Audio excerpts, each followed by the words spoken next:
All right, we want to talk weather now with Mike Nelson. Yeah, we have some potential breaking news coming in. Mike, can you tell us what we're looking at and what we're seeing? We have a tornado warning in effect for southwestern Weld County near the town of Platteville. That is a tornado on the ground right now from a thunderstorm that has developed along Highway 85. It's not a large tornado, but it is capable of producing some pretty good damage, probably some winds to around 100 miles per hour. And that storm is drifting very, very slowly, not really moving in any direction to speak of, perhaps just a little bit toward the south and the east at about 5 to 10 miles per hour. We'll stay zoomed in on this particular cell. This has popped up just in the last 10 minutes. We've had a series of thunderstorms throughout the afternoon that are mostly what I'd call moderate, not severe storms.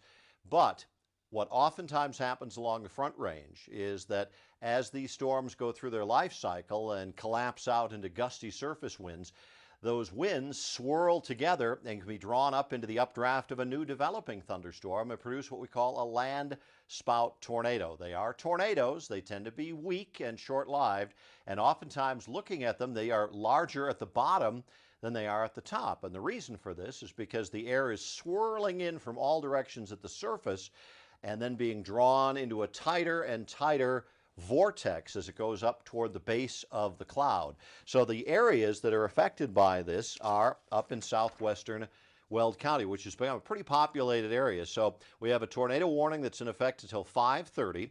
The storm is near Platteville. It's maybe drifting a little bit to the east, about 10 miles per hour. So the locations, Platteville, obviously, Gilcrest, Firestone, Frederick, Fort Lupton, Milliken, Dacono, and Meade, all impacted by this. Come out to radar for just a second. Let me show you the area. And actually, as the air tracker is pulling back out, you can see what we're talking about here, that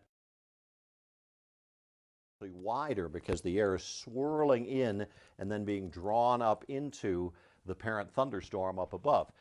It is a damaging tornado. It can certainly cause some pretty good impact. It's very visual, obviously, right along I-25 and looking off to the east of it. So this is the area that's impacted, right around Platteville, the area in this red parallelogram under the tornado warning until 5:30. So it's along Highway 85, Gilcrest, and the Platteville area. Over farther to the west around Dacono and Frederick and Firestone, you're kind of on the edge of this. This is a little bit further to the east of you and seems to be drifting a little bit more to the east. So the primary areas of concern with this small tornado would be right around Platteville and heading up toward the Gilcrest area as well. But as southwestern Weld County continues to grow in population and in neighborhoods, this is a common area to have tornadoes, and for many